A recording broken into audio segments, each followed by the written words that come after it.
lady brought me a 2000 Ford Taurus SEL, and she needs a new alternator. So I got her the new alternator and put it in, reconnects everything, and now I turn the keys on to just start it. Oh, it does it cranking. It's cranking very good, and the battery is brand new. When I hook it up to the auto card to get it charged to support the power, it's still cranking and everything, but it would not turn over. And I checked the on the manual, and it say fuel number 16 and relay number 30 is for the fuel pump. And I do not have a new relay, but I just swapped it out with the neighbor relay, and it's still nothing. And I checked the red button back there on the passenger side rear behind the cover, and I'm not sure how that button works, because when I open it, it was down. But I still see red, but it's down, and it's still nothing. So I don't know, but like one thing I noticed is the fuel gauge. The fuel gauge is not moving, because I know that when you take the key out of the ignition, the fuel gauge should drop back to zero, right? And then when you put the key in and turn the ignition on, it should move, let you know where your fuel level is. But this is not moving at all, so I don't know. I think that there's something wrong with the fuel system, that the pump does not respond. Did you check the rest of the fuses? I checked all the baby fuel, and they seem all good with the test light. But I do notice that on top of the fuel box, underneath the ceiling column, they have like six big relay. I don't know what that does. I don't know if any of those are bad or what. So we haven't checked for diagnostic trouble codes in the computer. Is that correct? I plugged in my scanner. There's no code. There's no checking the light or nothing. It had like when I put the key in and turn the ignition on, it get auto light. Everything good, cranking very good, but it's no start. But when I take the key out, I don't know if this is supposed to be normal or not.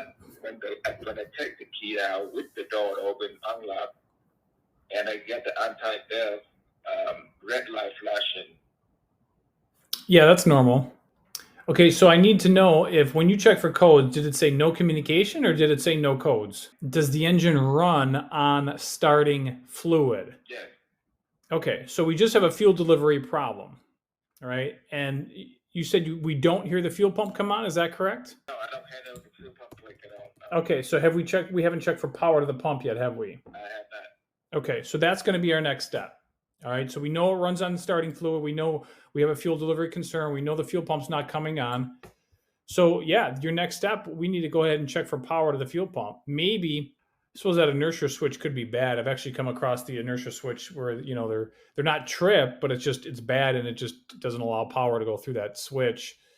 Or maybe there's something else going on with the fuel pump circuit, or maybe the fuel pump has power, but it's just not turning on because of a bad fuel pump, right? But I'm saying, once you drop off the car, the car runs fine, and I drive it, adjust it, and it runs fine. Start off and on fine. So I don't know, after I put an alternator in, all of a sudden the fuel pump go bad. Well, clearly something happened by the time she dropped it off and now, right?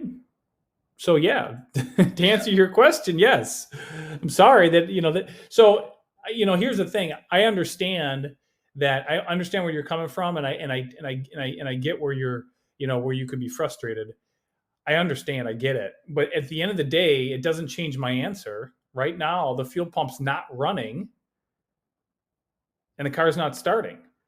So yeah, we have to check the fuel pump circuit. I agree. It shouldn't have happened, but guess what? Cars do break down. Right now, we don't know if we don't know if it's related to the work that you just did or not. We have no idea. And to be honest with you, I don't really care. All that matters is that we get to the bottom of the problem as fast as possible. So To do that, the answer that you're looking for is that we need to check the fuel pump circuit. Do you have a diagram for that? Yes, sir, absolutely. So, looks like the fuel pump. Well, you could start if you can access that inertia switch pretty easily. You can check power in and out of that inertia switch. Looks like it's got 2 pink wires with black stripes. Pink wire with black stripe in, and pink wire with black stripe out. And then I think that heads over to. I think this diagram's wrong. I don't think it's a. Does this thing have a fuel pump driver module on it?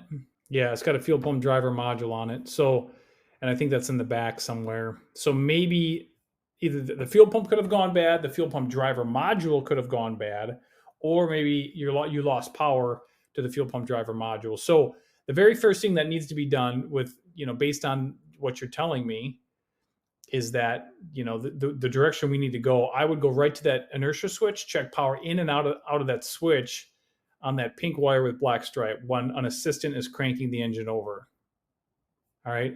If that checks out good, there's power in and out of that switch, but the fuel pump's not coming on. And again, if there's nothing wrong with the PCM, then I would suspect either the fuel pump driver module has gone bad or the fuel pump itself has gone bad. And yes, it can be a simple coincidence since you just worked on it. Absolutely. Yes, it does happen. I've seen stranger things working on cars for 20 years. So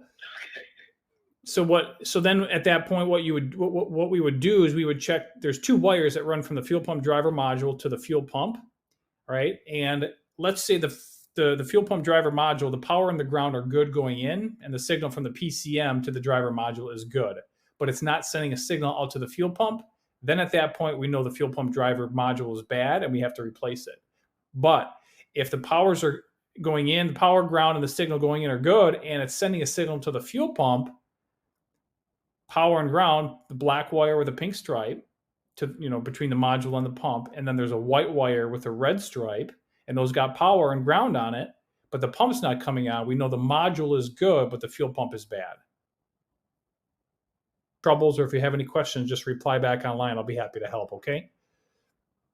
Yes, sir. I will do that. Thank you. Appreciate it. All right, you bet. You're welcome. Good luck. All right. Thank you. Bye-bye.